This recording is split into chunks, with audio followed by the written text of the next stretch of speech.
Buenas noches con todos. Es de verdad una alegría para mí el poder tener un espacio para hablar con jóvenes con mucho amor a Cristo y ávidos de conocimiento. El tema sobre el que voy a hablar es el sistema de apologética tomista. Vamos a hablar sobre su método, características y ventajas. Aquí les va a hablar un hombre enamorado. Yo estoy enamorado del sistema de filosofía de Tomás de Aquino, el sistema tomista, ¿no? Entonces, para mí es una ocasión muy grata porque hablar de lo que amo, obviamente es algo que me hace feliz, ¿no? Ok, entonces vamos a entrar en materia porque la verdad es que es bastante amplio cubrir esto. Esto va a ser como una visión de las bases de la filosofía tomista. No lo vean como el tope, sino es como una base para que quienes tomen interés sobre esto se puedan adentrar. ¿Ok? Bien, entonces empezamos. El sistema de apologética tomista. Conceptos previos. Tal vez se requeriría definirse incluso los términos del título. ¿Qué es apologética? ¿Qué significa tomista? ¿Qué se quiere dar a entender por sistema o sistema de apologética? Bien. En primera instancia definamos apologética. Si uno revisa, se va a encontrar con que la palabra apologética viene de apología, que significa defensa. Por ejemplo, hay un libro titulado Apología de Sócrates, ¿no? Un libro de Platón escrito en defensa de Sócrates, de la persona de Sócrates y sus ideas. Entonces, una apología es hacer defensa de algo. Entonces, en la teología existen varias ramas, ¿no? La soteriología, que se ocupa del tema de la salvación, la escatología, que se ocupa de la cuestión del fin, de los días últimos, el apocalipsis, etcétera, ¿no? Y la eclesiología, que es la teología sobre la iglesia. Y también está la apologética, que es la defensa racional de la fe. Eso es la apologética. Defender lo que creemos por medio de la razón. La fe, en cuanto a su contenido, puede entenderse como un conjunto de proposiciones.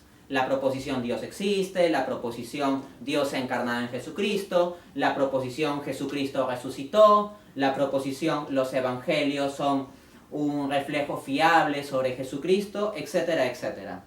Por supuesto, un cristiano que tiene fe en esto, pues no necesita en principio al menos de una prueba externa para creerlo. Pero el punto es que estamos en un mundo donde no todos son cristianos. E incluso dentro de la comunidad cristiana existen dudas sobre estos temas. Nos encontramos dentro de las iglesias que hay jóvenes que pueden incluso estar teniendo dudas sobre la existencia de Dios. Eventualmente, por ejemplo, un joven criado en un ambiente cristiano se enfrenta con las dificultades de la adolescencia, la juventud, ¿no? Todo el tipo de problemas familiares, afectivos, económicos, laborales, y puede preguntarse, por ejemplo, ¿cómo un Dios bueno permite que pasen estas cosas malas? ¿No? Incluso entre cristianos pueden surgir dudas. Así que es necesario que haya un sistema de respuesta a esto. Ahora bien, si el sistema de respuesta a las dudas es simplemente afirmar la proposición que está en duda, eso no es muy efectivo. ¿Por qué? Porque ¿cuál es el fondo del problema? Que tienes dudas sobre la proposición. Entonces reafirmar la proposición no despeja tu duda.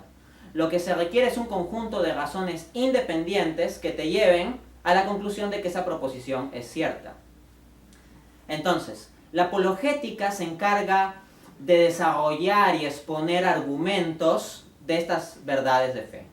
Argumentos racionales de por qué Dios existe, de por qué Jesucristo es Dios, de por qué Jesucristo es Dios encarnado, por qué resucitó, etcétera, etcétera. Esa es la clave de la apologética. Y sobre todo jóvenes que están en un contexto universitario se van a encontrar contra profesores que presentan argumentos en contra de la fe, contra compañeros que presentan argumentos en contra de la fe. Entonces el vivir en comunidad, en una comunidad donde no todos son creyentes, pero al mismo tiempo teniendo el deber de llevar el mensaje evangelio a toda criatura, de acuerdo a Mateo 28 por la Gran Comisión, nos encontramos con que necesitamos de algún modo comunicar ese mensaje a personas que no creen en él. El punto es que nosotros simplemente utilizar nuestras fuentes, nuestras proposiciones y repetirlas ante personas que no creen en eso, puede hacer que estas personas se endurezcan más o que crean que tenemos una fe simplista o ingenua. En cambio, cuando somos capaces de proveer razones, podemos dar ocasión de que estas personas reflexionen y eventualmente cambien. O como mínimo, mostrar que podemos dar respuestas a las críticas que lanzan contra nuestra fe. Entonces, eso es la apologética.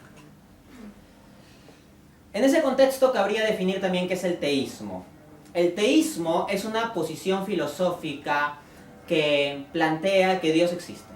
La proposición central del teísmo es que Dios existe. Teo es un prefijo que significa Dios. Entonces, teísmo, sistema filosófico, ¿no?, que se basa en la existencia de Dios como algo que puede establecerse y defenderse racionalmente, y a partir de lo cual se puede pensar las demás cosas. Es muy distinto pensar en la economía, o en el derecho, o en la filosofía, o en la moral, en un esquema teísta, donde Dios es el centro y la fundamentación de todo, que pensar esto mismo desde un esquema no teísta. ¿Ok? Construir sistemas económicos, morales, políticos sin Dios no es lo mismo que hacerlo con Dios. ¿Ok? Entonces, eso es teísmo. La apologética, por supuesto, a un nivel básico va a presentar argumentos racionales a favor del teísmo. Pero la fe cristiana no se reduce simplemente a decir que Dios existe, sino que hay temas adicionales, afirmaciones más específicas. La apologética también se encarga de eso. ¿Qué es un sistema de apologética, entonces? Definamos brevemente qué es un sistema. Un sistema es un conjunto estructurado de partes, ¿no? No partes que están dispersas al azar, sino partes que conforman un todo funcional. Por ejemplo, el sistema digestivo, que es un conjunto de partes, órganos, pero es un todo que funciona.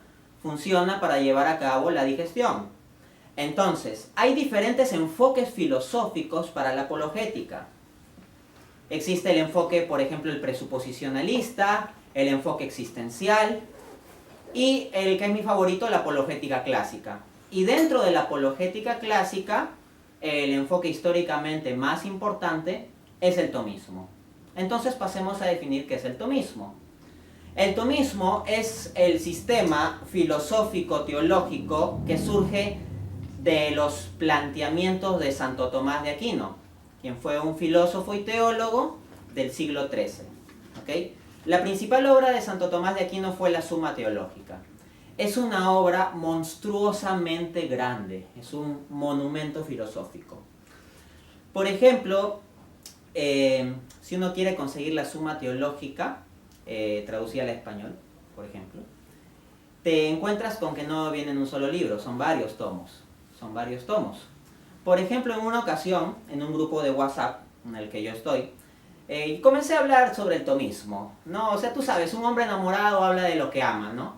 Entonces, comencé a hablar sobre el tomismo y por ahí mencioné la Suma Teológica, ¿no? Entonces alguien dijo, les paso la Suma Teológica, y lo pasó en PDF, ¿no? Entonces a alguien le llamó la atención, wow, son más de 1000 páginas. Y entonces yo puse un comentario, disculpa, pero esa no es la Suma Teológica completa. Si te das cuenta, lo que has compartido es la primera parte de la Suma Teológica. ¿Ok? O sea, esas 1000 páginas era solo una fracción de lo que es la Suma Teológica. O sea, el trabajo monstruoso de Santo Tomás de Aquino, ¿no? Monumental. Entonces, vamos a ir entrando a esto. Creo que ya están definidos entonces los conceptos previos con los que vamos a trabajar. Entonces, vamos a pasar a la cuestión del método tomista. O sea, siendo el sistema de apologética tomista un conjunto de partes estructuradas para defender racionalmente la fe, así como la función del sistema digestivo es digerir, el objetivo de un sistema apologético es defender racionalmente la fe. Entonces, ¿qué va a hacer Santo Tomás? Va a realizar todo un conjunto de construcción racional. Es como construir una catedral. Ladrillo a ladrillo, ladrillo a ladrillo, proposición en proposición, proposición en proposición, hasta formar un todo monumental, armonioso, sólido, fuerte, majestuoso. De eso se trata el sistema apologética tomista. Pero bien, hasta ahora he hablado generalidades. Vamos ahora en concreto a ver cuál es su método, qué es lo que lo distingue, porque cada sistema apologética se distingue por su método. He mencionado el sistema apologética existencialista y el presuposicionalista también, pero si comenzase a explicar en qué consiste y cuáles son sus métodos, ya no me alcanzaría el tiempo, ¿no? Entonces eso lo podría explicar tal vez en otra ocasión, pero como referencia, el sistema de apologética presuposicionalista es común de las visiones reformadas y calvinistas. De otro lado, el sistema de apologética existencialista se encuentra en pensadores cristianos como el católico Blaise Pascal o el protestante Soren Kierkegaard, ¿no? Son pensadores geniales. ¿Okay? Ese es otro enfoque de apologética. que no son excluyentes, ¿ah? No son excluyentes. Yo suelo complementar en mi trabajo práctico de apologética, especialmente cuando hablo con una persona a solas, porque otra cosa son los debates públicos que realizo, ahí sí tienes que matar nomás, ¿no? O sea, tienes que matar todas las ideas del contrincante porque es por bien del público. O sea, nótese la diferencia. En un debate público mi objetivo es destrozar absolutamente de forma argumentativa a mi contrincante, por el bien del público. No es mi objeto ponerme a ver si lo puedo convertir, convencer despacio, tratar de ser empático con él, no. Veo sus argumentos y los destrozo. Fin de la historia. Pero si yo estoy sentado, digamos, en un restaurante con un compañero mío que tiene dudas sobre la fe, el enfoque que voy a tomar es distinto. Es distinto, ahí va a ser un acercamiento más personal. Y es ahí donde yo puedo combinar mi sistema apologética tomista, que es mi parte argumentativa, con una apologética existencialista para introducir también preguntas sobre el sentido de la vida y hacer reflexionar a esta persona también en otra clave, más allá de las solas proposiciones e inferencias lógicas. Ok, entonces vamos al método. Vamos a distinguir un conjunto de puntos. Acá he traído un pequeño esquema para ordenarme porque son muchas cosas. Bien, el primer punto que quiero tocar sobre el método tomista es la división en cuestiones y artículos. ¿Cómo es esto? Les había dicho que la principal obra de Santo Tomás de Aquino es la Suma Teológica. ¿Ok? La Suma Teológica ya les he dado a entender que es una obra tremenda en profundidad y también en extensión. Entonces tiene que estar dividida. ¿Cuáles son las divisiones de la Suma Teológica? Aquí las tengo. La Suma Teológica está dividida en tres grandes partes. La primera parte de la Suma Teológica, trata los temas de... La primera cuestión que se trata es la teología en general, ¿no? O sea, las bases de qué estamos estudiando, cuál es la ciencia sagrada, o sea, la teología, cuáles sus límites, alcances, etc. Luego va a hablar sobre la cuestión de Dios uno. Sobre Dios va a tratar Dios uno, pero después va a tratar un conjunto de cuestiones sobre Dios trino, la Trinidad. Y luego de eso, Dios en cuanto creador. Fíjate cómo Santo Tomás hace esa distinción. Primero habla de Dios en sí mismo, distinguiendo Dios en cuanto uno, y luego Dios en cuanto tres personas en una misma esencia. Y luego de eso va a hablar de Dios en relación a lo creado. Entonces fíjate cómo es bien ordenado ese sistema. No es que combina el tema de la Trinidad con el tema de discutir la esencia de Dios en general, etcétera, etcétera. Que no son cosas que se excluyen, se corresponden, es un todo armonioso, se complementan. Pero metodológicamente uno va por pasos. Luego, la primera parte tiene otra subdivisión, que se llama la primera sección de la segunda parte, ¿no? Que se conoce como la prima secundae. Y aquí habla sobre la bienaventuranza o fin del hombre, es decir, cuál es el sentido de la vida de los seres humanos. Sobre los actos humanos, las pasiones, los hábitos, las virtudes, los dones, el vicio, el pecado. También trata sobre la ley en general, la ley antigua, la ley nueva, y la muy importante cuestión de la gracia. Y hace varias distinciones sobre la gracia operante, cooperante, previniente, subsecuente, etc. Para tratar luego el tema del mérito. Luego de eso viene la secunda secundae, la segunda sección de la segunda parte. Y ahí Santo Tomás va a comenzar hablando de las tres virtudes teologales, fe, esperanza y caridad. Luego las virtudes cardinales, esto es la prudencia, justicia, fortaleza, templanza, carismas y estados de vida. La tercera parte de la Suma Teológica sería primero sobre Cristo, y sobre Cristo va a distinguir su encarnación, como Cristo se hace hombre, lo que son las cualidades de Cristo y la vida de Cristo, reflexiones sobre distintos puntos de la vida de Cristo. Para luego tratar sobre los sacramentos en general y luego sacramentos específicos como el bautismo, la confirmación, la Eucaristía, la penitencia y otros. Existe también un suplemento de la tercera parte, porque aquí hay un detalle. La Suma Teológica, que es tan enorme, que en ediciones en español a veces tiene como 17 tomos, no es una obra concluida. Santo Tomás se murió sin terminar de escribir la Suma Teológica, ¿ok? O sea, la Suma Teológica iba a ser algo incluso más grande, ¿no? Una cosa enorme. Esa parte del suplemento se ha construido tomando ciertas notas que dejó Santo Tomás, escritos o apuntes de clase de sus alumnos, y con eso un poco se ha escrito, pero no es de su propio puño y letra, ¿no? ¿no? Son sus ideas estructuradas por otros. Bien, entonces hablaba de una división en cuestiones y artículos. Hasta ahora lo único que les he explicado es la división en partes, ¿no? Parte la prima secundaria, etc.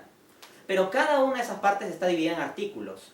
Por ejemplo, está la cuestión de Dios. La cuestión de Dios está dividida a su vez en varias cuestiones. Por ejemplo, la cuestión de la existencia de Dios, la cuestión de la bondad de Dios, la cuestión de la simplicidad de Dios, la cuestión de la voluntad de Dios, la cuestión del conocimiento de Dios, la cuestión de la providencia divina. Entonces se abren muchas cuestiones. Y uno dirá, entonces Santo Tomás escribe por cada una de estas cuestiones. No. Esas cuestiones a su vez son divididas en artículos. De la cuestión de la existencia de Dios, Santo Tomás lo distingue en 3 artículos. Va a decir, sobre si la existencia de Dios es algo evidente. Tiene que comenzar por ahí, porque si la existencia de Dios es algo evidente, no necesita ser demostrado. Y fin de la historia, y si es evidente, partimos de ahí y construimos lo demás. Santo Tomás de aquí no va a responder que la existencia de Dios para nosotros no es evidente. El hecho de que existan ateos es muestra de que no es evidente. Luego se va a preguntar, segundo artículo de la cuestión 2, si la existencia de Dios es demostrable, o sea, si es factible demostrarlo, y va a responder que sí. Y el tercer artículo va a ser la demostración de la existencia de Dios, donde Santo Tomás de Aquino va a desarrollar 5 demostraciones filosóficas de que Dios sí existe. ¿Ok? Entonces, ¿qué tenemos resumiendo? La Suma Teológica, que es una obra gigante, que está a su vez dividida en partes, las cuales están divididas en artículos, las cuales a su vez están divididas, las partes divididas en cuestiones. Las partes están divididas en cuestiones, y estas cuestiones están divididas en artículos. Entonces Santo Tomás es muy, muy minucioso en tratar cada tema, cada cuestión específica, y no se deja nada al azar. O sea, es un edificio construido así con material bien reforzado. Entonces hemos explicado el primer punto de la metodología tomista. O sea, Santo Tomás no va a hablar de forma vaga y general, que la existencia de Dios, bla, bla, bla. No. Va a decir, de la existencia de Dios hay que vivir esta cuestión, distinguir esto, lo otro, vamos a tratar el punto A, B, C, D. O sea, es sumamente ordenado, sumamente minucioso. No es que dé saltos. No es que de repente dice, Dios existe y es bueno y vamos a pasar a Jesucristo. No. Hace una argumentación de por qué Dios existe, por qué Dios es bueno, por qué corresponde que Dios sea bueno, en qué sentido se dice que Dios sea bueno. O sea, es sumamente minucioso. ¿Ok? Porque muchas veces cuando uno argumenta frente al no creyente, el creyente puede quejarse de que uno da saltos. O sea, justifica ciertas cosas y después deja otras sin justificar y ya está saltando a conclusiones. Y seamos sinceros, en ocasiones jóvenes que tienen diálogo con no creyentes hacen eso, hacen saltos, dan proposiciones que todavía no han justificado como si sí las hubieran justificado. Santo Tomás no deja saltos, o sea, es un sistema bien encadenado, clarito. Bien, pero podríamos decir que la célula básica de la Suma Teológica es el artículo, ¿no? El artículo. Pero ustedes saben que una célula tiene partes. Entonces resulta que Santo Tomás es tan minucioso que hasta el propio artículo no es un artículo como los que vemos en periódicos, que es pura prosa, así y ya. El mismo artículo está dividido en partes. Y las partes de cada artículo son geniales. Fíjense esta división. La primera parte son objeciones. Santo Tomás comienza presentando argumentos en contra de la verdad de fe que él quiere afirmar. Luego viene el contraesto. El contraesto es cuando Santo Tomás realiza una cita de la Biblia o de algún padre de la iglesia, ¿no? Es decir, los escritores cristianos de los primeros siglos, para apoyar la posición que él quiere defender. Luego de eso, dice, la siguiente parte del artículo se llama respuesta, o el respondo, donde Santo Tomás con su filosofía desarrolla sus propios argumentos de por qué es correcto el esquema que él está planteando y la verdad de fe que él quiere sostener. Finalmente está la respuesta a las objeciones, donde Santo Tomás va a responder a cada una de las objeciones que puso al comienzo. ¿Okay? Les voy a dar el ejemplo de esto, resumiéndoles el artículo 3 de la cuestión 2 de la primera parte de la Suma Teológica, que es la más famosa. La cuestión de la existencia de Dios. Comienza la cuestión y ustedes lo pueden encontrar en internet, eso es algo genial de Santo Tomás, o sea, it's free, o sea, está gratis. La Suma Teológica es muy grande y todo eso. Bueno, si lo imprimes sí te acabas pues un bosque, ¿no? Pero lo tienes disponible en internet. Ok, Objeciones por las que parece que Dios no existe. Fíjate cómo Santo Tomás es riguroso en el lenguaje. No dice los argumentos por los que Dios no existe, no. Por los que parece, o sea, es algo que parece nomás, pero que no es verdad. Por los que parece que Dios no existe. Y Santo Tomás va a dar dos argumentos en contra de la existencia de Dios. El primer argumento que él va a desarrollar es el argumento del mal. Y él hace una formulación bien sobria, sin los emocionalismos que varias veces meten los ateos que nomás se acuerdan de los niños de África para formular su argumento del mal, ¿no? Bueno, Santo Tomás no va a esas cuestiones emocionales. Santo Tomás dice,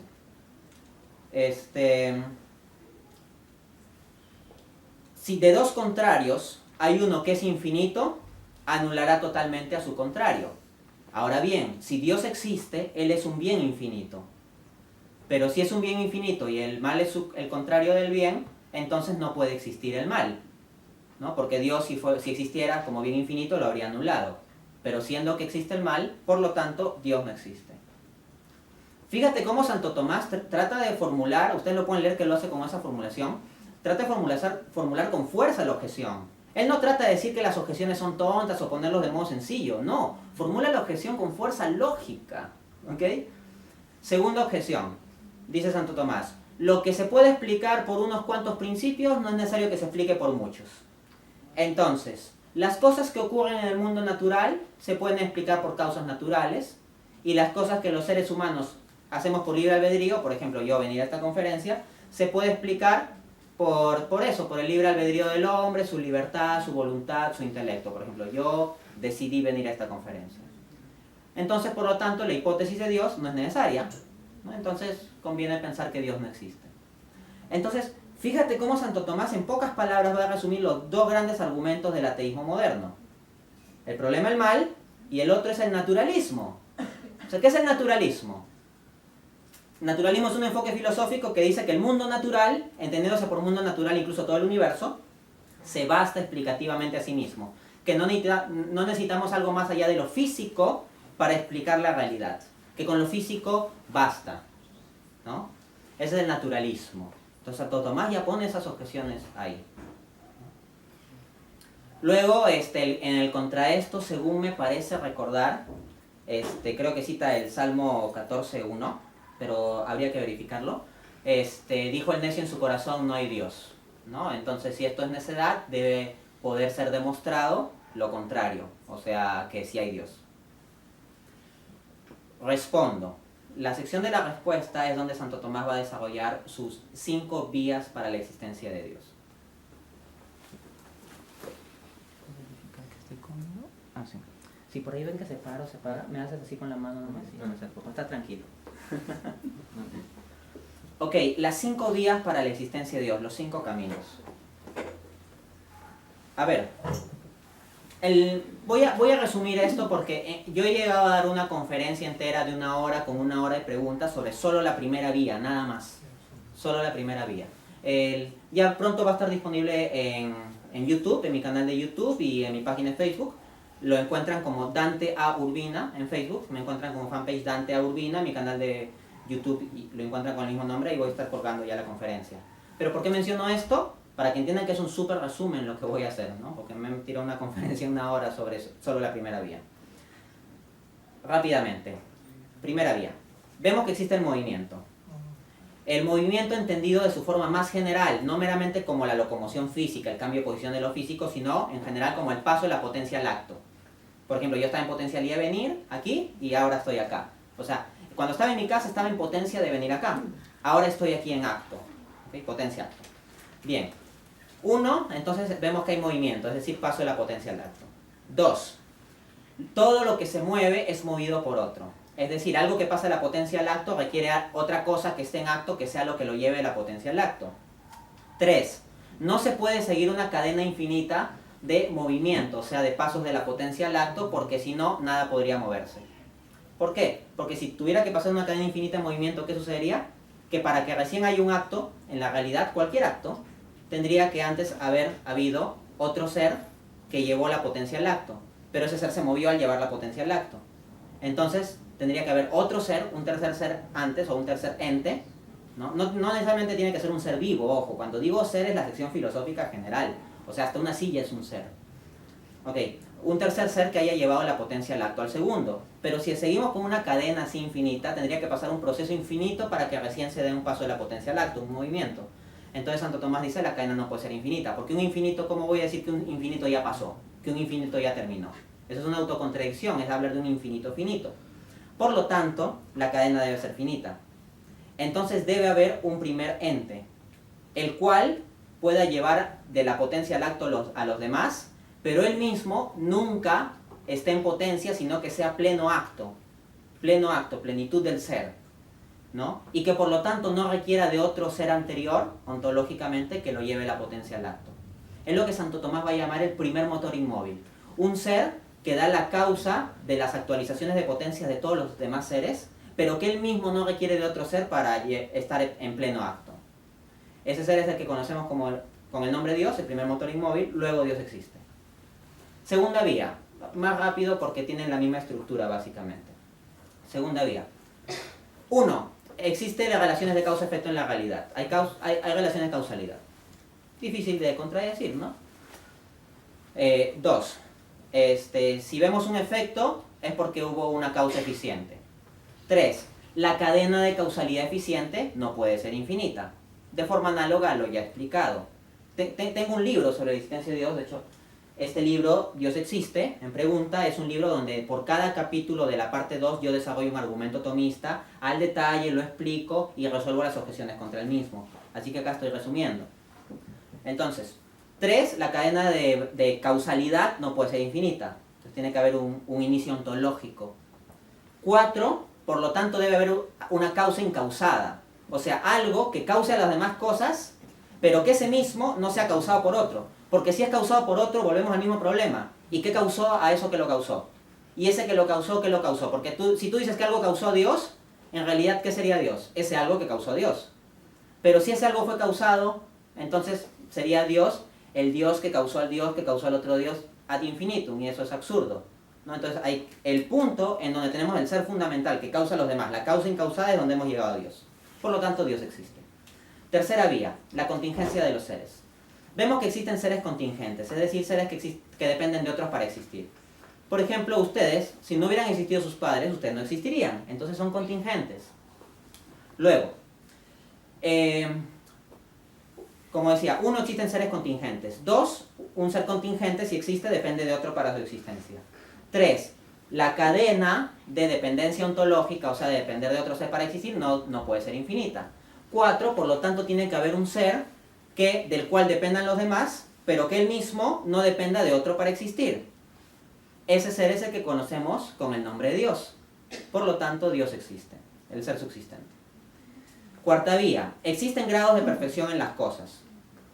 Entonces, parte de esa premisa. Hay cosas más o menos buenas, más o menos verdaderas. Luego, estas perfecciones tienen que tener alguna causa, ¿no? Pero vemos que ninguna de las cosas que observamos tiene la plenitud de la perfección. Por ejemplo, yo puedo decir que una mujer es bella, pero la mujer bella no tiene la plenitud de la perfección de belleza. Por ejemplo, imaginemos que sea la mujer más bella del planeta de la historia, ok. Pero yo también puedo decir que un atardecer es bello, o que un libro es bello, o que una pieza musical es bella, pero la mujer bella no tiene la belleza en sí, por más plena que sea su belleza física o incluso como persona, que tiene la pieza musical o que tiene el atardecer. Entonces, como ser limitado no capta la plenitud de la belleza. Entonces, se va a preguntar cuál es la causa de la belleza. Y si explicamos la causa de las perfecciones, ¿no? La bondad, la verdad en los seres, las diversas perfecciones, por otro ser y por otro ser y por otro ser, volvemos al mismo problema, cadenas infinitas. Entonces requeriremos de un ser que tenga en sí la plenitud de la perfección, que sea el sustento de las perfecciones de los demás seres limitados, pero que este ser mismo no sea limitado en su perfección. Este ser sumamente perfecto es Dios. Luego Dios existe. Quinta vía. Vemos que hay un orden en las cosas, ¿no? Ahora bien, si hay un orden, debe haber una inteligencia que justifique este orden. Entonces, las cosas de las cuales vemos que tienen un orden, no tienen por sí misma inteligencia ni voluntad. Por ejemplo, vemos un orden en el mundo físico, en los animales, en las estructuras de los planetas, Incluso el apologista cristiano William Lane Craig ha popularizado bastante un argumento llamado el del ajuste fino, que hay condiciones muy especiales del inicio del universo para que exista vida inteligente. Entonces observamos orden a muchos niveles. El punto es, estos seres ordenados, ¿tienen inteligencia y voluntad como para ellos mismos decidir su propio orden de forma tan especial? No, los planetas no piensan. Las estructuras del universo pueden tener matemáticas fractales muy bellas, pero ellos mismos no piensan. No es que digan, vamos a organizarnos como si fuéramos una matemática fractal, ¿no? Entonces Santo Tomás dice, tiene que haber una causa de este orden. Esta causa no puede ser las cosas mismas, porque para un orden especial se requiere de un intelecto y voluntad que desee el orden y que que piense el orden, que lo conciba y que lo desee, y siendo que lo concibe y lo desea, lo ejecute. El hombre no puede ser la explicación de esto, porque el orden del universo, de las estructuras naturales, es previa al hombre.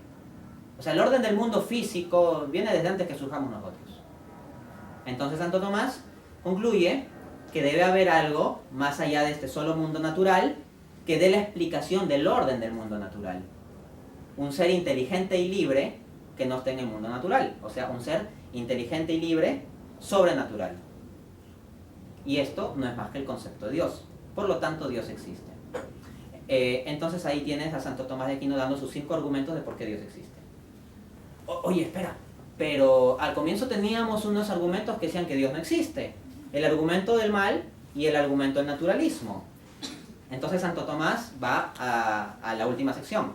Respuesta a las objeciones. La primera objeción, el problema del mal, Santo Tomás lo va a responder de modo breve, porque en la Suma Teológica él tiene otra cuestión donde aborda con detalle el tema del mal, qué es el mal, cuál es el origen del mal, por qué el hombre peca, y le dedica varias páginas. Para fines solo de establecer la existencia de Dios, Santo Tomás va a dar una respuesta corta. Y es normal que dé una respuesta corta, porque entendamos que está escribiendo un tratado de teología. O sea, no está escribiendo un tratado para dirigirse a ateos, no, es un tratado de teología, entonces su respuesta es concreta. Él básicamente cita a San Agustín. San Agustín dice que si Dios permite el mal, es porque es tan sabio y bueno que del mismo mal puede sacar un mayor bien. Entonces, Santo Tomás da a entender que Dios podría, con su bondad infinita, anular el mal, pero que en el mundo creado contingente lo permite en virtud de un mayor bien. En mi libro sobre la existencia de Dios yo dedico un capítulo entero al problema del mal y lo abordo desde varias dimensiones. Pero la respuesta tomista en el fondo es suficientemente general como para resolver ese problema. También tengo una conferencia en YouTube como de 1 hora y media de abordaje del problema del mal, así que ahí pueden ver una respuesta larga. Bien, la segunda cuestión. Santo Tomás va a responder lo siguiente. La objeción era que el mundo natural se puede explicar por sí mismo. O sea, ¿para qué acudir a Dios si ya las leyes físicas pueden explicar el mundo físico y la voluntad de los hombres pueden explicar los asuntos humanos? Santo Tomás dice, básicamente, que las leyes físicas y la voluntad humana son causas segundas. O sea, son cosas subordinadas en el orden natural, pero que en sí mismas no llegan a ser la causa primera incausada. O sea, no llegan a ser el fundamento ontológico de todo. Por ejemplo, yo puedo decir que las leyes físicas explican la realidad física, ok.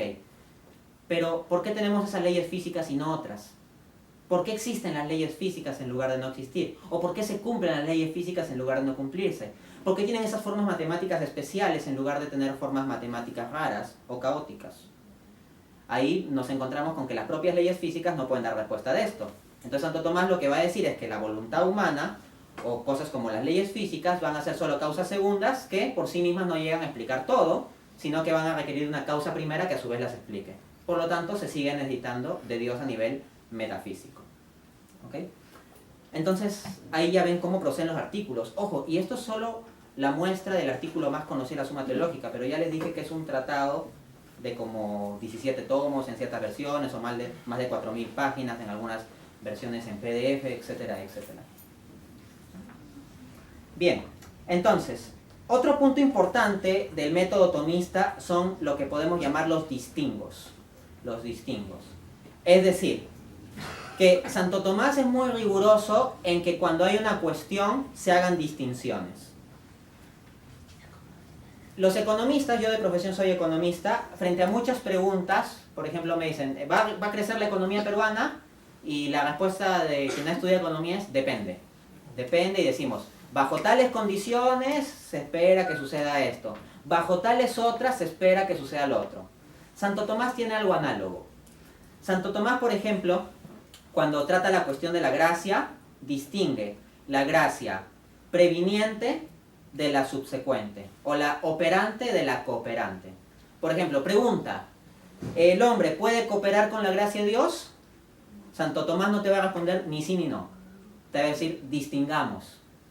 Si se está hablando de la gracia operante, esa la pone Dios sin necesidad de que el hombre esté cooperando, porque eso es por su soberanía, Dios mueve al hombre. Punto. Ahí Dios actúa sin el hombre. Pero luego Santo Tomás dice, pero si nos estamos refiriendo a la gracia cooperante, ahí sí hay un ejercicio de la gracia en donde el libre albedrío de la persona coopera con la gracia divina. Entonces fíjate cómo la respuesta de Santo Tomás no es decir, no coopera o sí coopera, sino decir, distingamos. O la cuestión de la existencia de Dios es algo evidente, y Santo Tomás también hace una distinción, dice, en sí misma sí es evidente, porque en sí misma Dios, si alguien viera directamente al ser de Dios, es tal su plenitud que no puede dudarse de su existencia. Es como cuando uno tiene la experiencia personal de Dios, ¿no? Entonces, en sí misma la esencia de Dios es tal que su plenitud de tal se impone. Pero Santo Tomás de Aquino dice, pero para nosotros no es evidente. Es evidente en sí misma, pero no para nosotros. Y Santo Tomás pone muy buenas analogías. La analogía que él pone en esta cuestión creo que es la de la lechuza o el murciélago. Y dice que podemos preguntarnos si el sol es luminoso. Y el sol sí es luminoso en sí mismo. Pero respecto de la lechuza o el murciélago, ¿no? Lo ciega, ¿no? O para nosotros mismos ver directamente el sol excede la capacidad natural de nuestro ojo como para verlo directamente por un periodo prolongado. Entonces no lo podemos ver del todo. Desde cierta perspectiva se podría decir que el sol en cierto grado es invisible, ¿no? O sea, en el sentido de no poder verse. O sea, no puede verse. Porque si lo comienzo a ver, después tengo que apartar la mirada. En cierto modo es invisible. Entonces, para nosotros, por la debilidad de nuestros ojos, y Santo Tomás menciona eso, la debilidad del ojo, por la debilidad de nuestros ojos, tal vez no podemos ver al sol de modo sostenido. Pero en sí mismo el sol sí es luminoso, y por la luminosidad es que vemos las cosas, ¿no? Entonces, repito, la existencia de Dios es evidente en sí misma, pero no para nosotros. Fíjate cómo Santo Tomás distingue lo que es en sí mismo y lo que es para nuestro entendimiento. Y el que no captemos del todo la existencia de Dios no es por deficiencia u oscuridad de la esencia divina, sino por la limitación de nuestro intelecto, así como la limitación de la capacidad del ojo impide ver al sol de modo sostenido. Ok, entonces se hacen distinciones, ¿no? Otro aspecto genial de la suma teológica es la concatenación. Una cosa lleva a otra. Por ejemplo, Santo Tomás trata la cuestión de la existencia de Dios. Y lo siguiente que trata es la simplicidad divina. Sería muy largo explicar este tema de la simplicidad divina, pero lo voy a decir en general mejor. Santo Tomás trata la existencia de Dios y las cuestiones que vienen a continuación no es que Dios se encarnó en Cristo o algo así. No. Santo Tomás va a agarrar y va a demostrar los atributos de Dios. Y es ahí donde hay mucha ignorancia de parte tanto ateío de internet que critica las vías tomistas.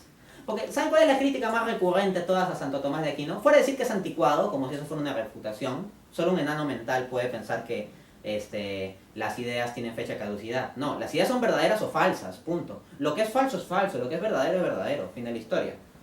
Pero, la principal crítica a la vida de Santo Tomás es decir, que incluso si fueran válidas, pero ese no es el Dios en que creía Santo Tomás, no es el Dios de los cristianos. Simplemente has demostrado que existe una especie de causa inmóvil, o un motor inmóvil, una primera causa, un ser que está ahí, pero no has demostrado que sea un ser personal o cosas de ese tipo.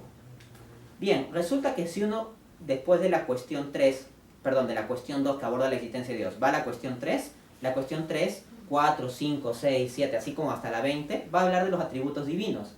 Santo Tomás no va a presuponer, sino va a demostrar de forma racional que este Dios del cual se ha probado su existencia es omnipotente, omnisciente, que es bueno, que es simple, que es eterno, que es inmutable, que tiene voluntad. Entonces es un ser personal, porque ¿qué es un ser personal? Un ser que tiene intelecto y voluntad. Entonces Dios los tiene, es un ser personal. Luego, ¿es omnipotente, es omnisciente, es eterno? Sí. Entonces Santo Tomás de Aquino va a demostrar todo un conjunto de atributos de Dios. Y las cuestiones se refuerzan mutuamente. Por ejemplo, cuando Santo Tomás va a comenzar a hablar sobre la cuestión de la ciencia de Dios, o sea, el conocimiento de Dios, va a citar lo que él ya había explicado en lo de la bondad divina o lo de la simplicidad divina. Entonces decía la analogía, ¿no? El concepto número, del número agrupemos números, entonces vamos a las sumas, de las sumas agrupemos sumas y entonces vamos a la multiplicación, de la multiplicación agrupemos las multiplicaciones en una base común, tenemos la potenciación. Asimismo podemos pensar en las operaciones inversas y todo eso. Entonces, así como en la matemática hay esa estructuración, y si te piden una demostración de lo de la potenciación, tú puedes ir a la tabla de multiplicar o propiedades de la suma, igual en Santo Tomás, todo está justificado, una cuestión se concatena con otra. O por ejemplo, cuando Santo Tomás dice algo que no ha demostrado todavía, él dice, esto lo decimos como quedará demostrado en la cuestión tal, y te señala en qué parte lo demostrará. O más adelante en su libro dice, y esto lo decimos por como ya había quedado demostrado en la cuestión tal. Entonces, esto un todo armonioso, ¿no? Fuerte. Ok, entonces esa sería lo que es el método tomista. Vamos a ver cuáles son sus características. La primera característica es el marco y lenguaje aristotélico. Santo Tomás es quien en cierto modo se dice que bautizó a Aristóteles. Aristóteles es considerado por muchos como el mayor filósofo de la historia. Es un tema opinable, hay quienes dicen que fue Hegel, hay otros dicen que fue Kant, hay quienes apuestan por Martin Heidegger, pero entre el conjunto, digamos, de los 5 filósofos que se suelen discutir generalmente como quién tiene el puesto el más grande de la historia, suele entrar Aristóteles. Platón también anda por ahí. ¿Ok? Entonces, lo que va a hacer Santo Tomás es tomar la filosofía de Aristóteles, pero darle un contenido y orientación cristianos, ¿no? Y cualquier punto de la filosofía de Aristóteles que no sea compatible con la filosofía cristiana, ahí Santo Tomás contradice a Aristóteles, no es que se case con Aristóteles. O sea, lo bautiza Aristóteles, y para uno recibir el bautismo como persona adulta, tiene que cambiar ciertas cosas. Entonces es natural también que haya cierto punto de la filosofía aristotélica que Santo Tomás tenga que ajustar. Eso es de esperar. Pues bien, ¿qué tenemos aquí? Tenemos que una dificultad, eso sí, con el enfoque tomista es que tienes que familiarizarte con el lenguaje aristotélico. Una forma es tratar de ver manuales de filosofía o videos de YouTube, tratar de ver canales que expliquen didácticamente la filosofía de Aristóteles. O puedes ir directamente a las fuentes, que es lo más recomendable, leerte la metafísica de Aristóteles y la ética de Nicómaco. Si te lees esas dos ya tienes más o menos un buen conocimiento de Aristóteles. ¿Ok? Entonces, Aristóteles va a tener un conjunto de términos que hay que clarificar. Vamos a ver. Ya, movimiento. Ese en cierto modo ya lo expliqué cuando se habla de la primera vía. Porque cuando tú le explicas a un ateo la primera vía o incluso a creyentes, dices, vemos que existe el movimiento, para que una cosa se mueva es necesario que sea movida por otro. ¿Qué piensa uno? Cuando dice, para que una cosa se mueva es necesario que sea movida por otro, se piensa en esto.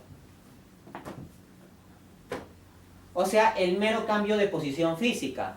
Y bueno, eso está incluido, sí, dentro de la noción tomista, pero es una visión muy reduccionista.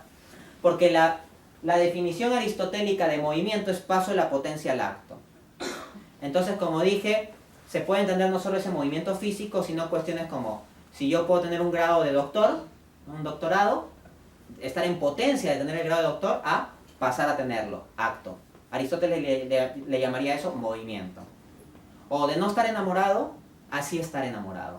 Eso es un paso de potencia a acto. Entonces, la noción metafísica de movimiento es algo más amplio en la visión de Aristóteles. Es cualquier paso de la potencia al acto. ¿Y qué es potencia y qué es acto? Potencia es la capacidad de ser, o posibilidad de ser. El acto es el efectivamente ser. Por ejemplo, yo puedo tener la posibilidad de obtener un doctorado en filosofía. ¿Ok? Entonces estoy en potencia de ser un doctor en filosofía. Ahora bien, si yo efectivamente completo estudios formales de filosofía y obtengo un doctorado en filosofía, soy un doctor de filosofía. Eso es en acto. O sea, cuando hay una realización efectiva de la cosa, por decirlo así. Esa es la distinción. ¿Qué otro término?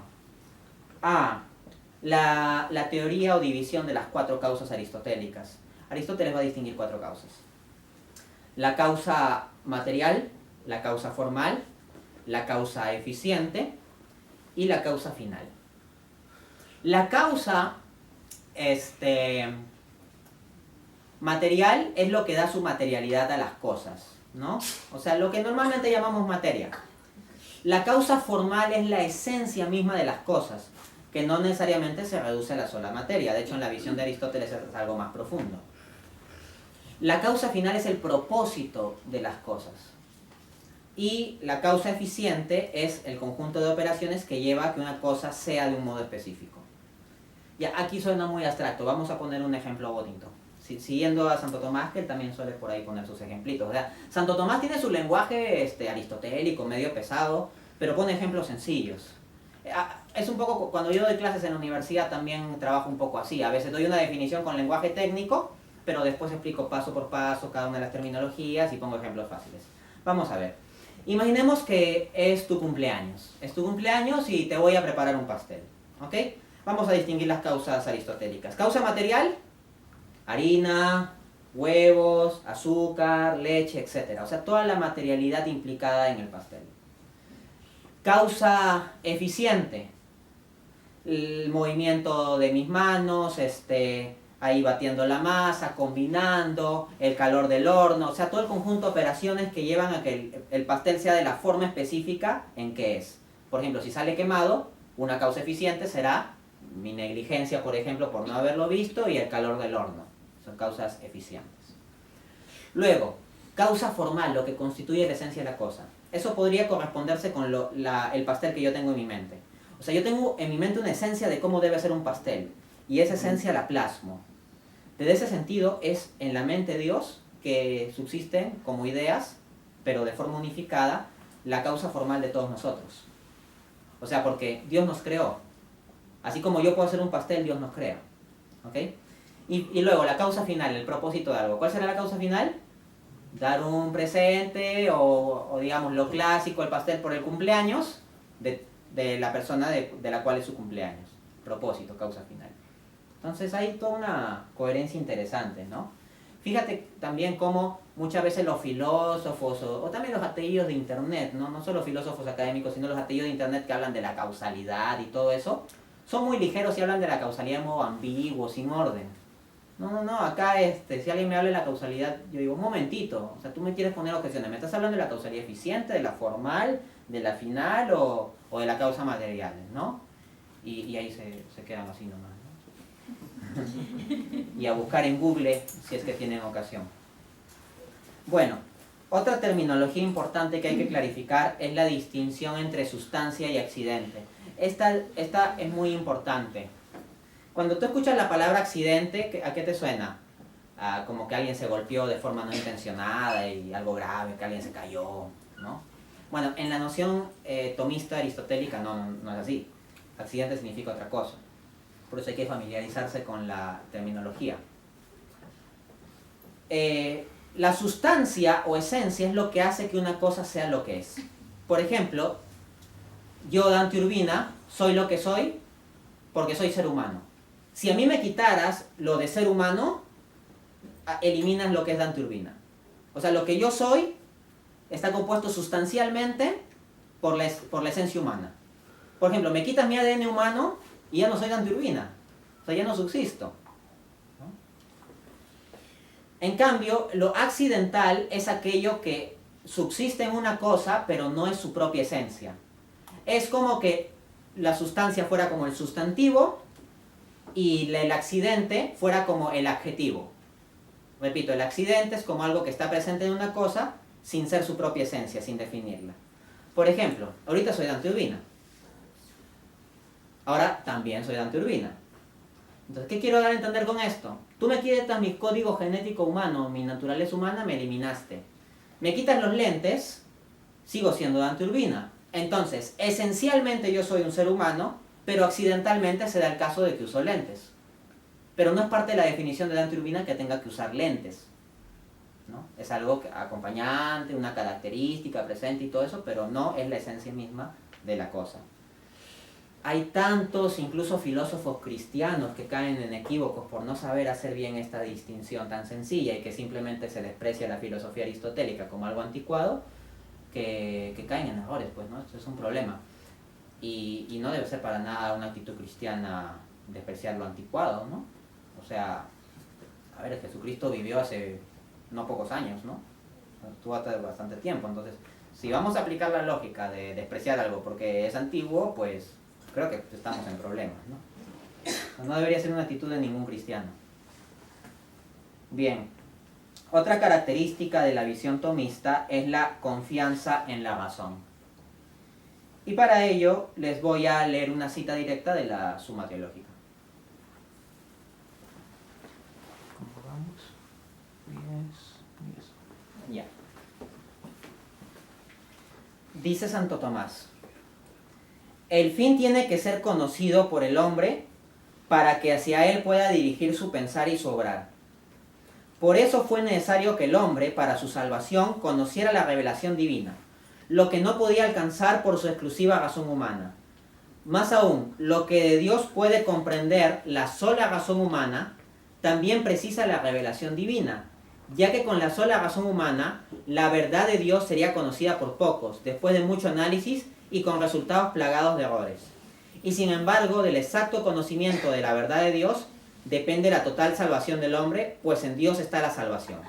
Santo Tomás de Aquino, Suma Teológica, primera parte, cuestión 1, artículo 1, respuesta.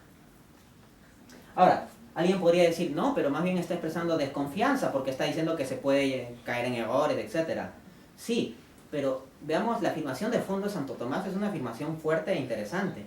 Dice que muchas cosas sobre Dios, muchas, pueden ser deducidas con la sola razón humana, sin necesidad de la revelación especial. Pero aún así Santo Tomás dice que Dios vio conveniente que por revelación estén establecidas incluso esas cosas. ¿Por qué? Porque por la sola razón humana se puede deducir, por ejemplo, la existencia de Dios. Acá acabo de explicar las 5 vías. Pero vamos, ¿todos los seres humanos conocen las 5 vías? Incluso si a todos se les presentaran, ¿todos las pueden entender? O incluso si existen y se pueden entender, ¿todos pensarían en ellas? ¿A todos se les ocurriría pensar eso? ¿O todos lo pueden pensar de modo tan estructurado y ordenado? Entonces Santo Tomás sí confía, ojo, sí confía en que la razón puede llegar a eso. Pero también entiende que no todas las personas pueden llegar con el ejercicio de su razón a eso. O sea, la razón en sí misma potencialmente sí puede llegar. Pero las personas reales, en la práctica, tal vez no llegan. Puede haber algunos hombres inteligentes, sí, que lleguen a varias verdades sobre Dios. Pero los hombres somos falibles. Entonces, como podemos tener errores en medio de que llegamos a profundas verdades, también podemos estar combinando errores. Y ahí están los herejes, pues. Los herejes de los primeros siglos, es el arrianismo, el docetismo, el gnosticismo. ¿Acaso no tenían verdades, no tenían pensadores profundos? No, los herejes eran gente inteligente. Gente que tenía verdades profundas y por eso las herejías eran atrayentes. Pero combinado con error, pues. Entonces Santo Tomás dice que tiene que haber una revelación clara, porque el hombre con su sola razón, aun cuando pueda deducir las cosas, podría equivocarse. Pero en esencia Santo Tomás confía en la razón, ¿no? Y entonces Santo Tomás habla de la importancia y la búsqueda de un terreno común, porque tanto el cristiano como el no cristiano son seres humanos. ¿Y qué nos dice Aristóteles sobre el ser humano? El hombre es el animal racional. Entonces, todo hombre es racional, sea cristiano o no cristiano, todo hombre es racional. ¿Ok? Otra cosa es en qué grado hagas uso de razón, etc. Pero el hombre, por definición, es racional, o sea, cuenta con esa potencia de razonar. Ahora bien, cuando yo quiero convencer a un ateo sobre mi fe, ¿cuál es el terreno común que yo tengo? ¿La Biblia? No. Si yo le cito al ateo, tú estás equivocado porque en Salmos 14:1 dice el necio en su corazón no hay Dios, entonces tú eres un necio. Bien, ponte en los zapatos del ateo. O sea, seamos cristianos, señores. O sea, ¿a qué me refiero? El cristiano, ¿qué nos mandó Jesucristo? Amarnos unos a los otros. Entonces tienes que ponerte en los zapatos del otro. No ser altaneros. Piensa que tú fueras ateo. Trata de ser empático. Y viene un cristiano y te dice, tú eres un necio y sabes que tu ateísmo está equivocado porque en este libro, que es la Biblia, escrito por Dios, dice que tú eres un necio. Para la mente del ateo eso no es un argumento. Y si quieres ponerte mejor en sus zapatos, es como que yo te diga que Alá es real porque el Corán lo dice. Tú no crees en el Corán. Entonces no te interesa que yo te cite el Corán. Entonces no va a haber un diálogo fructífero si yo te quiero convencer del Islam citando el Corán, si es que previamente no he demostrado que el Corán es fiable o algo por el estilo. Bueno, análogamente está el ateo ante la Biblia. Entonces, Santo Tomás busca el terreno común, la razón. Entonces, por medio de la razón se pueden dar argumentos racionales para probar, por ejemplo, que Dios existe. entonces ya se va avanzando con el ateo. Eventualmente, cuando se ve cierta apertura con base en el avance racional, podemos pasar a presentar más explícitamente la revelación, ¿no? Entonces hay momentos en que yo estoy con mi apologética tomista, luego cuando veo que hay apertura de parte de la otra persona, tal vez entre una apologética existencial, y si la persona se va abriendo más, le suelto una tonelada de versículos bíblicos. Pero no llego diciéndole, eres un necio porque en Salmos 14:1, bla, bla, bla. ¿Ya? Y puede ser un método más efectivo. Aunque dar la defensa bíblica de la apologética, cosa que lo puedo hacer, sería ya materia de otra conferencia, porque es largo. Así que esto es solo un pie de página. ¿Ok? Pero hay argumentos bíblicos para defender por qué esta metodología puede ser correcta. O sea, porque yo sé que para algunos puede ser chocante. Santo Tomás, de hecho, escribió un libro que se conoce como Suma contra Gentiles. ¿Quiénes son los gentiles? Los paganos, los que no creen en la religión cristiana. Y fíjate cómo Santo Tomás, caritativo, se preocupa por llegar a los demás. Entonces él dice, a los paganos, como los musulmanes o los judíos o los de otras religiones, no les puedo citar directamente la Biblia y decir como la Biblia lo dice entonces de verdad, porque ellos no creen en esa fuente, sino que con la sola razón voy a comunicarme con ellos. Y si tú lees el libro de Suma contra Gentiles, que es otro libro monumental, enorme, magnífico, aparte de la Suma Teológica, o sea, Santo Tomás escribió mucho, te encuentras con que Santo Tomás no hace citas de la Biblia, ni hace citas de los padres de la iglesia, simplemente la sola razón y cita a filósofos griegos, a filósofos paganos. ¿Ok? Ojo, y Pablo mismo citó a filósofos paganos en Hechos 17. ¿Ok? A veces se soslaya ese aspecto, pero como digo, no es materia de esta conferencia hacer una defensa bíblica de la apologética porque ese es otro tema más amplio. Entonces he dicho que Santo Tomás tiene una confianza en la razón, ¿no? Desde esa perspectiva, Santo Tomás discrepa de los presuposicionalistas. O sea, el enfoque tomista es metodológicamente distinto al enfoque presuposicionalista. Santo Tomás no te va a pedir que presupongas que Dios existe y si no es que estás condenado, has perdido, un no elegido, no. Santo Tomás lo único que te va a pedir que presupongas es la razón humana. Por ejemplo, ¿de dónde parten sus 5 vías? ¿Qué te pide Santo Tomás? Que aceptes que hay movimiento en el mundo, que aceptes que hay relación de causa-efecto, que aceptes que hay contingencia en los seres, que aceptes que hay grados de perfección en las cosas y que aceptes que hay orden. Eso lo puede aceptar cualquier persona razonable, sea creyente o no. Entonces fíjate ese método, ese puente, bien interesante. Había dicho que Santo Tomás tiene confianza en la razón, pero vamos, Santo Tomás ante todo es un creyente, un teólogo, alguien comprometido con Dios. Entonces Santo Tomás sobre todo tiene fe en la fe, o sea, tiene confianza en el contenido de fe. ¿Okay? Y Santo Tomás acaba de tener primero entonces especificar que Santo Tomás no es un racionalista. Y aquí se sigue la tradición de San Agustín. San Agustín no fue fideísta ni racionalista. Racionalismo que plantea que el hombre con su sola razón puede abarcarlo todo, incluido todo sobre Dios. Y el fideísmo, no, que no es necesaria la razón, que basta creer y punto. San Agustín tiene la fórmula, cree para entender y entiende para creer. Cree para entender significa que si tú haces un acto de fe, eso te va a abrir la mente para comprender cosas. O sea, la fe va a abrir tu razón. Entonces ahí como que es más para el lado del fideísmo, pero sin ser fideísmo. Y luego San Agustín también en otra parte va a decir, entiende para creer, es decir, ten razones que justifiquen la fe que tienes. Entonces no se ve a la fe y la razón como peleados, sino en una complementación armoniosa. Porque ¿quién dio la razón? ¿La razón la creó el demonio acaso? El demonio no puede crear nada, ¿no? Solo Dios crea. La razón humana ha sido creada por Dios. Por supuesto está herida por el pecado, como toda nuestra naturaleza, pero no destruida. Así que por la gracia puede ser reparada y elevada. Entonces ahí está esa relación especial entre fe y razón, en donde por supuesto desde una perspectiva teológica la primacía la tiene la fe, no la razón. Y aquí quiero que veas con qué fuerza Santo Tomás afirma la primacía de la fe. Cito, la fe se fundamenta en la verdad infalible, y lo que es contrario a la verdad no es demostrable, de donde se sigue que los razonamientos que se presentan contra la fe no son demostraciones inapelables, sino argumentos rebatibles. Esta cita me gusta mucho. En específico está en Santo Tomás de Aquino, Suma Teológica, primera parte, cuestión 1, artículo 8, respuesta.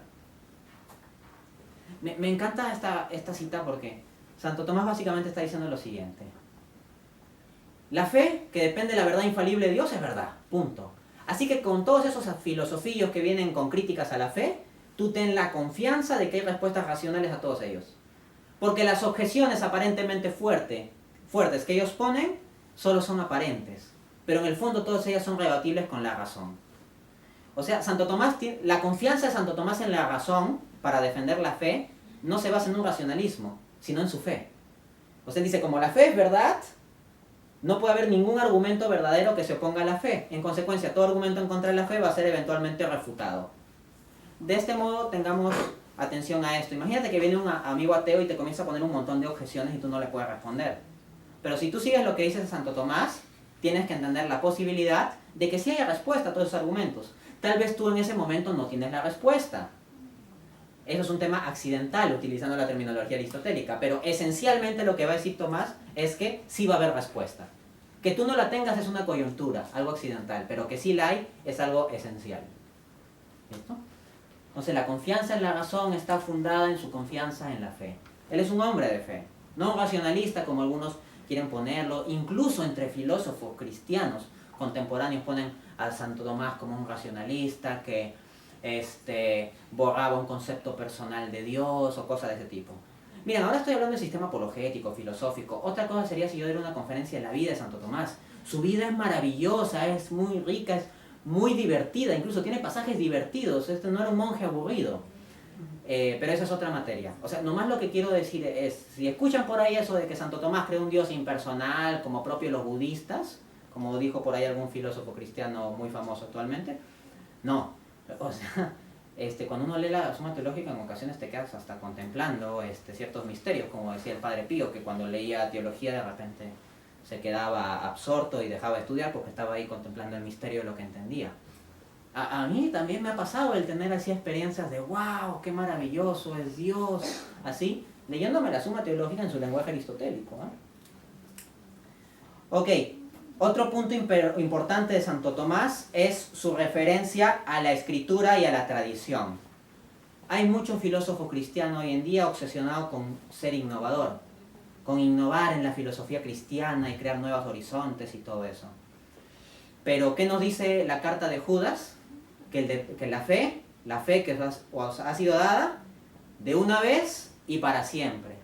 Entonces hay que tener cuidado. Yo sé que el pensamiento filosófico tiene su libertad, pero desde una perspectiva cristiana tenemos que respetar ciertos márgenes, porque el que el pensamiento filosófico comience a tener vuelos que se salgan de los márgenes del depósito de fe dado una vez y para siempre, nos puede llevar a herejía. Incluso con buena intención, ni siquiera es que haya que ser malo, con buena intención uno puede caer en errores, ¿no? Entonces, yo nunca he señalado como virtud a Santo Tomás, que obviamente es mi pensador favorito, nunca he señalado como virtud que él es un innovador. Para mí tampoco es una virtud que el pensamiento sea innovador.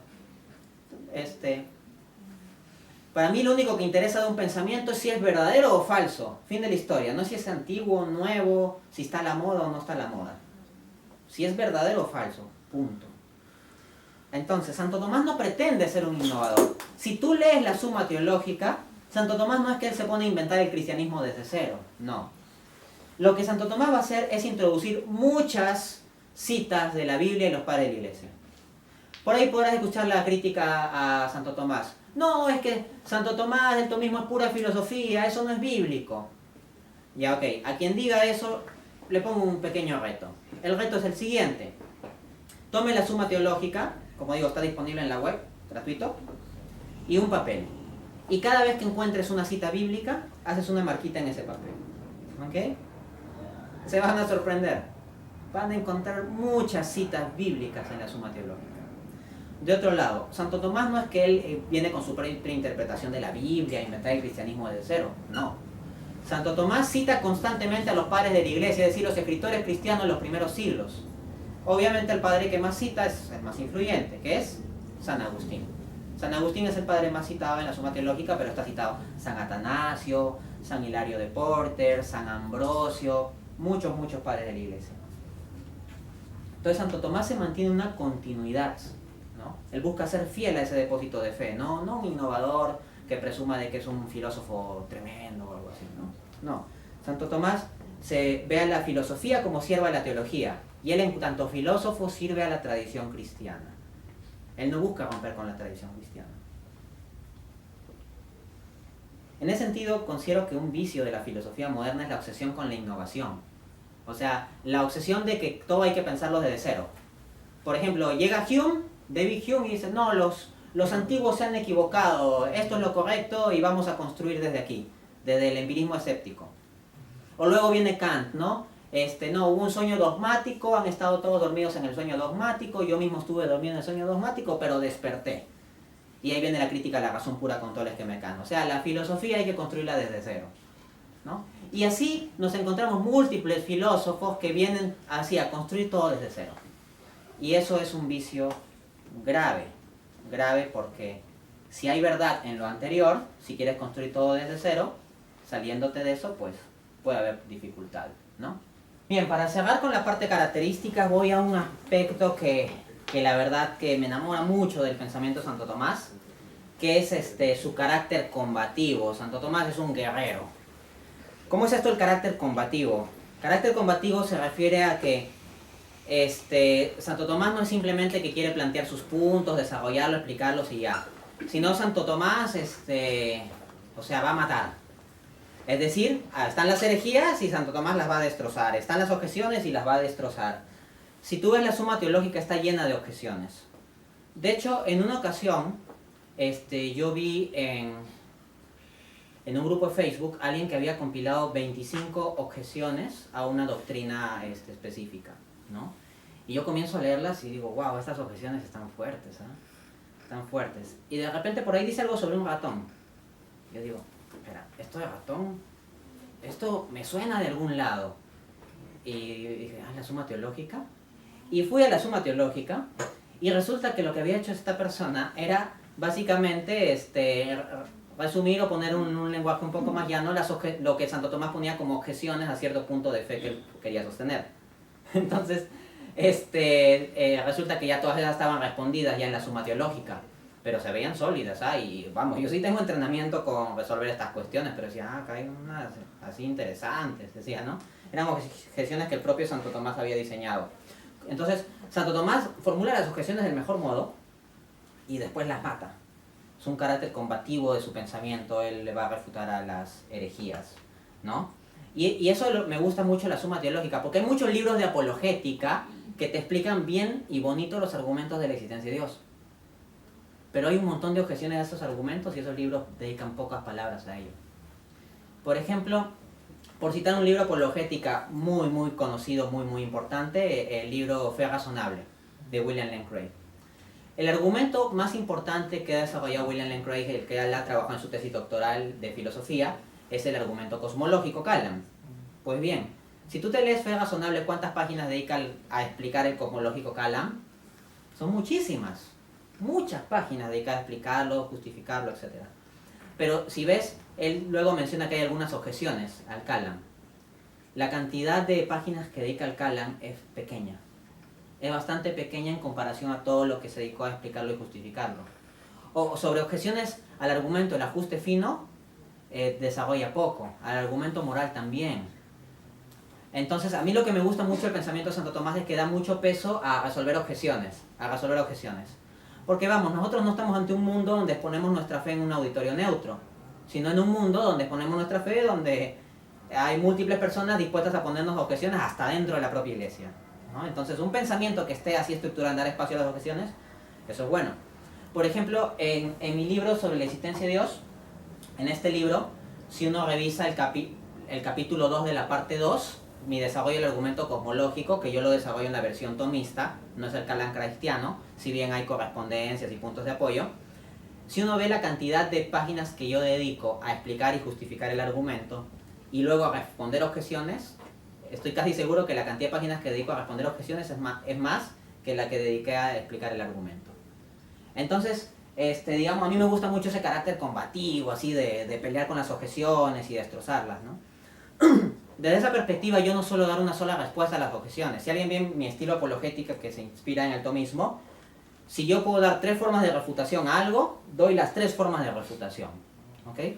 Por ejemplo, en mis debates públicos, yo tengo, por ejemplo, 3 refutaciones preparadas para una objeción, o como mínimo 2, nunca una, como mínimo 2. Pero por temas de tiempo, como tengo que refutar muchas objeciones en 5 minutos, por ejemplo, en un debate, selecciono las que más convengan, ¿no? Pero el abordaje es amplio. Pasamos al último punto, ¿cuáles son las ventajas del sistema de apologética tomista? Vamos a cerrar entonces con el tema de las ventajas del sistema de apologética tomista. Primera instancia, que tiene una validez general. Esto se da porque Santo Tomás de Aquino hace demostraciones filosóficas.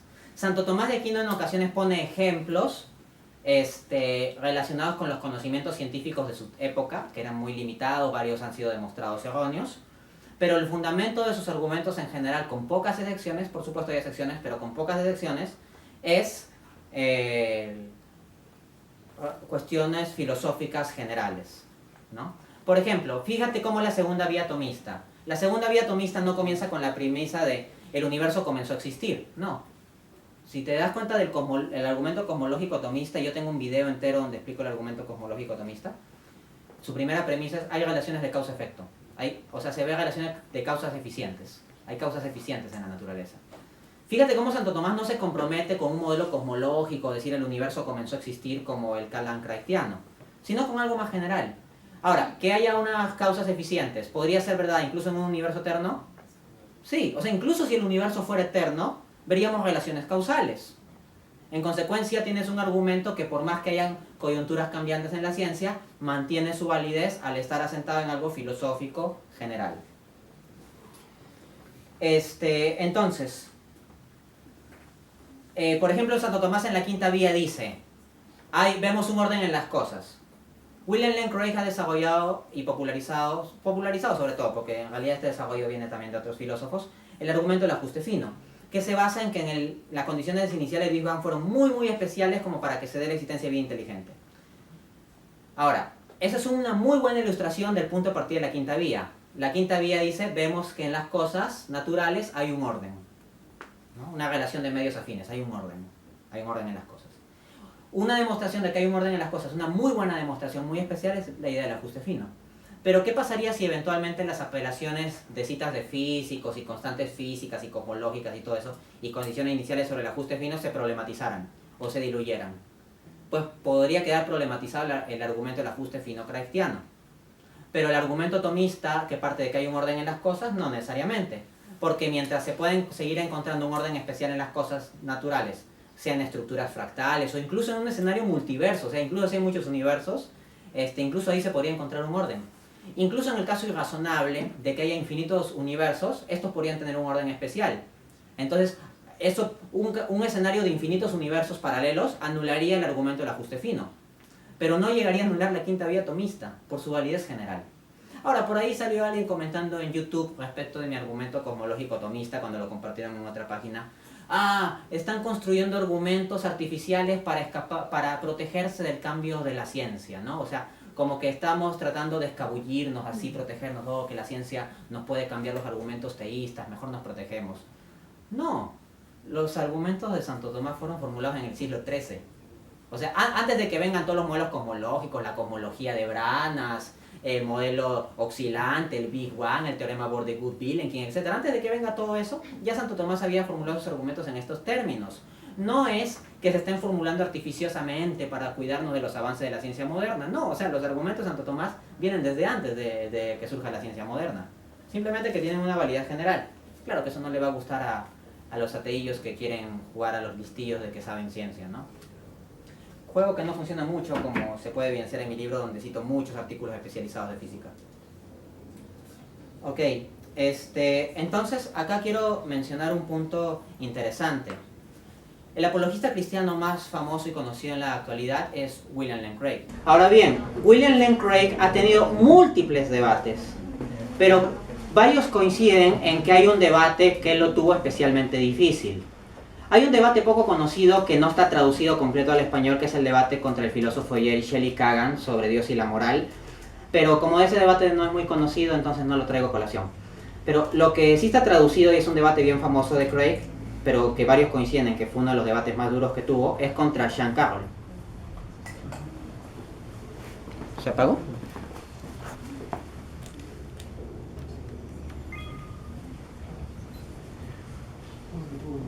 Qué raro, no está respondiendo. Bueno, en serio. Si se vuelve a apagar ya, a ver, solo fíjate, ¿está enfocando bien esto? Sí. Listo. Varios coinciden en que uno de los debates más duros de Craig fue contra Sean Carroll, ¿no? Sean Carroll es un físico, un especialista en el área de física, astrofísica, cosmología. ¿Y qué sucede aquí? Que en el debate versus Carroll, que lo pueden ver en YouTube, se discutió mucho sobre los conceptos de física. Y hubo muchas ocasiones en que Carroll problematizó el entendimiento de Craig sobre determinadas cuestiones de la física. Y no solo ateos, sino incluso creyentes, y eso lo pueden verificar en blogs, especialmente blogs en inglés que comentan este debate, consideran que este debate fue un empate, o que Craig lo ganó, pero por poco. No que fue una victoria clara, aplastante, etc. Y uno dirá, claro, pero Craig conoce muy bien todo esto de la cosmología y todo eso, sí, pero como hay modelos alternativos y todo eso, viene Carroll, que es un especialista científico, y comienza a problematizar cosas, y incluso si Craig gana, o sea, lo tuvo que hacer con esfuerzo. ¿Ok? ¿Y qué sucede aquí? Lo siguiente. Que imaginemos un escenario en que construimos argumentos para la existencia de Dios, pero muy vinculados a la física de Newton. Digamos que nosotros vivimos en el siglo XVII, está la física de Newton, y construimos argumentos bien vinculados a los modelos de la física de Newton. ¿Qué pasaría a inicio del siglo XX cuando viene la teoría de la relatividad de Einstein y la mecánica cuántica a problematizar el entendimiento de Newton sobre la física? Que si hay argumentos demasiado dependientes de esos modelos específicos o de ciertas conclusiones específicas de esos modelos, va a comenzar a hacer agua el barco apologético. Entonces, el enfoque tomista puede aprovechar los avances científicos para ilustrar sus puntos, pero no depende de ellos. Eso es una gran ventaja, ¿no? Alguien dirá, oye, pero William Lane Craig sí le ha debatido muy bien a Lawrence Krauss, que también es un físico y muy famoso. Ok, pero ¿sabes cuál es el detalle con Krauss? Lawrence Krauss en sus debates en gran parte es un payaso. O sea, Lawrence Krauss es un físico de mucho nivel, pero que en sus debates no suele hablar de física. Habla un poco de física, y cuando discute con Craig le saca argumentos de, ay, ¿por qué hay tantos dioses falsos? O ¿por qué Dios en el Antiguo Testamento permitió esto? O ¿por qué la historia de Jesús dice lo otro? O sea, no se pone a hablar de su especialidad. Entonces, Craig ha debatido contra varios, pero si te fijas, ¿cuántos de aquellos con los que ha debatido le han discutido en términos científicos? O sea, el propio Krauss, que es un científico, no le habla en términos científicos. Lawrence Krauss se pone a hablar como si fuera un adolescente ateo de Facebook. O sea, esos mismos argumentos, eso lo dice Krauss, ¿no? En cambio, Sean Carroll sí le habló de física, y ahí se vio esa dificultad. Y en ese debate contra Sean Carroll, en la ronda de preguntas del público, hubo un joven que le dijo, ¿qué piensa usted de las 5 vías tomistas? Que se dependen de principios metafísicos generales y no de cuestiones científicas particulares, más o menos eso da a entender el joven. ¿No consideraría usted que sería imprudente avanzar argumentos teístas que dependan de las ciencias y la ciencia puede ser cambiante? Entonces lo que Craig va a pasar a responder es que él considera que los principios metafísicos de Tomás de Aquino son highly dubious, o sea, altamente dudosos, y que Santo Tomás puso el estándar de demostración muy alto, y que los argumentos que él está evaluando son argumentos razonables. O sea, que se pueden probar con cierto grado de razonabilidad. Bien, rápidamente observaciones. 1. Decir que los principios metafísicos de Santo Tomás son altamente dudosos, cuando el joven en su pregunta le preguntó sobre las 5 vías y los puntos de partida metafísicos de las 5 vías, es problemático. ¿Por qué? Porque mira, Craig estaría diciendo que es dudoso el punto de partida de la segunda vía, por ejemplo, la causalidad, pero el argumento Callan depende de la validez del principio de causalidad. Estará diciendo que es dudoso el principio metafísico de la tercera vía, la contingencia, pero resulta que Craig presenta un argumento leibniziano de la contingencia. Entonces, no estoy seguro en qué sentido dice que es altamente dudoso. Lo otro es si Santo Tomás puso el estándar muy alto de que todo tenía que ser como demostraciones cuasi matemáticas. No recuerdo haber leído eso, al menos en la Suma Teológica. O sea, veo demostraciones fuertes, sólidas, lógicas y todo eso, pero que se pida una certeza matemática no la veo, más aún cuando Santo Tomás dice que no es que tenga que ser evidente esto, ¿no? Y de otro lado, el que los argumentos que presenta Craig son altamente razonables, sí. De hecho, yo estoy de acuerdo con sus argumentos, ojo. O sea, no es que esté diciendo que él está equivocado, no. No, fuera de eso. De hecho, en este libro yo hago la reseña de 7 pensadores teístas, o que eventualmente se convirtieron, y el último de ellos es Craig. Lo hago en orden cronológico y la reseña biográfica que le hago es muy amigable, ¿no? O sea, aquí a lo que voy es la diferencia de método y las ventajas del método tomista. Eso no significa que el otro esté mal, simplemente significa que desde mi perspectiva como tomista considero que el método tomista tiene sus ventajas. ¿Ok? Otra de las ventajas es la solidez. O sea, podemos comparar al sistema tomista como una especie de pieza arquitectónica enorme y sólida, fuerte. Es como... O sea, es un sistema perfectamente concatenado. Cuando uno entiende bien el sistema de pensamiento tomista, pues puedes golpear a los filósofos modernos sin mucho problema y a los contemporáneos. O sea, la verdad he tenido esa experiencia que con ciertos distingos tomistas, por ejemplo, puedes resolver muchas cuestiones. Y es un sistema fuerte y majestuoso, grande como una catedral. Era la analogía que ponía Chesterton. Por dos cosas. Uno, su forma de construcción. La forma de construcción del edificio filosófico tomista es la pura deducción lógica, ¿no? Sin saltos, sin falacias, generando un sistema perfectamente concatenado de proposiciones. Una proposición depende de otra. Y la otra razón por la cual es sólido es por sus bases y columnas, que son la razón humana, la escritura, muchas citas bíblicas, y la tradición, especialmente la de los padres de la iglesia. O sea, él va en el marco de la tradición cristiana, en esa solidez también. Otra característica que he de resaltar del sistema tomista es su amplitud. Aborda muchas cuestiones, desde la existencia de Dios hasta cuestiones muy específicas relacionadas con economía, derecho e incluso sexualidad. En la Suma Teológica te vas a encontrar esos temas.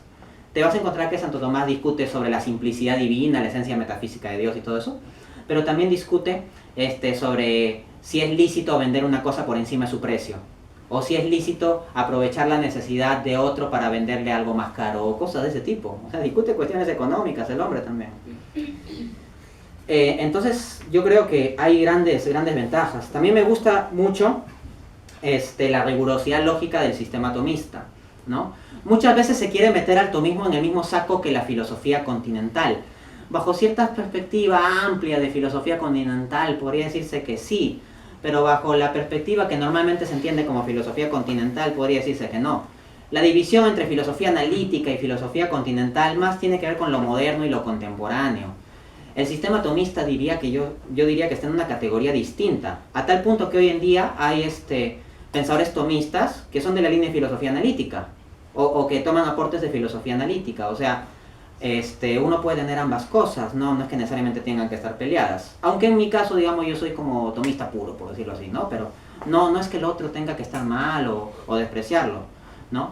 De hecho, en mi libro se puede ver también cómo inserto mucho los aportes de Craig, de William Lane Craig, que es un filósofo cristiano del enfoque de la filosofía analítica, en el esquema tomista, ¿no? Pero, o sea, obviamente, pero lo que yo pienso es, esquema tomista, aportes cristianos, ¡fum! Esquema tomista absorbe y consolida, o sea, se alimenta, ¿no? En cambio, en la visión de Craig, no, más bien, o sea, Santo Tomás de Aquino tiene principios dudosos, está anticuado, etc. O sea, tenemos una actitud asimétrica uno respecto al otro, ¿no? Bueno, entonces, la tradición continental es más subjetivista. La tradición continental podría ubicarse a los filósofos existencialistas, a Hegel, a Marx, a Kant, a Schopenhauer, etc. Pero Santo Tomás como que está en una categoría distinta, porque cuando tú lees la Suma, te encuentras con que sí define los términos con mucha rigurosidad. No tiene un lenguaje lógico-matemático tipo positivista, ¿ok? O sea, no es el lenguaje tipo filosofía analítica, pero no se puede decir que no es preciso. Porque, o sea, si hace la definición de cada cosa, las concatenaciones lógicas están claras, hace las distinciones del sentido de las palabras y hace procedencia lógica. Entonces sí aplica la lógica, ¿no? Porque no se puede pensar pues que la lógica es una propiedad privada de algún sistema filosófico, como si fuera solo la filosofía analítica o algo así. No, es algo general que lo pueden utilizar distintos sistemas. Por supuesto hay que destacar que la filosofía analítica sí lo hace puliendo mucho, ¿no? Filósofo José Pablo Feynman decía que la filosofía analítica era como tajar muy bien el lápiz para escribir algo, ¿no? Ahí también lanzaba una crítica, pero ya eso es materia de otro tema. Entonces, el último punto de ventaja del sistema tomista que me gusta es su abordaje del tema moral, ¿ya? Santo Tomás no parte de la moral para demostrar la existencia de Dios, sino que Santo Tomás demuestra la existencia de Dios. En ninguna de las 5 vías apela a la moral directamente. Aunque podría entenderse que en los grados de perfección, una de ellas podría ser la perfección moral. También, eso es válido. Pero no hay ninguna que dependa directa o explícitamente de hablar de valores morales o la moral objetiva. El método de Santo Tomás es demostrar la existencia de Dios, y una vez que se demuestra que Dios existe, se muestra que eso tiene implicancias morales para nuestras vidas. ¿Ok? Yo creo que eso tiene ventaja apologética. A mí me ha funcionado muy bien. Cada uno tiene su propia experiencia con la apologética. Como decía Pablo, examinarlo todo, retener lo bueno. En el caso del libro Fe Razonable de Craig menciona una experiencia que es diametralmente opuesta a la que yo he tenido con las argumentaciones morales. Lo que dice Craig es que cuando él presenta el argumento moral, ¿no? O sea, que prueba la existencia de Dios a partir de valores morales objetivos, que normalmente la mayoría le acepta sus premisas de partida. O sea, que le aceptan que hay valores morales objetivos. Dice que no, la mayoría de gente no le suele discutir que hay valores morales objetivos. Que más bien lo que le discuten es si Dios es la explicación o la justificación o algo así, pero no se cuestiona la premisa de que haya valores morales objetivos. Lo que yo me encontré en mi experiencia personal, no es que la gran mayoría acepte esa premisa de que hay valores morales objetivos. En esta época posmoderna de relativismo, muchas veces me he encontrado con compañeros que dicen, no, que los valores son relativos, ¿no? Y no solo yo incluso he conversado con otros amigos apologistas de las redes sociales que defienden el argumento moral, y me han compartido también esa experiencia, que muchas veces lo que se encuentran es que les cuestionan desde ya la premisa de la objetividad de los valores morales. Entonces para mí funciona de modo más práctico, más sólido, más coherente, primero demostrar la existencia de Dios, demostrar que ese Dios que existe es bueno, porque Santo Tomás lo demuestra en la cuestión 3 o 4 de la Suma, y luego demostrar que eso tiene implicancias sobre el orden creado, en el cual estamos incluidos nosotros, ¿no? Entonces, en resumen, he presentado lo que es los conceptos básicos de la apologética tomista, o sea, qué es la apologética, qué es tomista, qué es un sistema apologética, cuál es el método de este sistema, cuáles son sus características distintivas y en virtud de las mismas, cuáles son sus ventajas.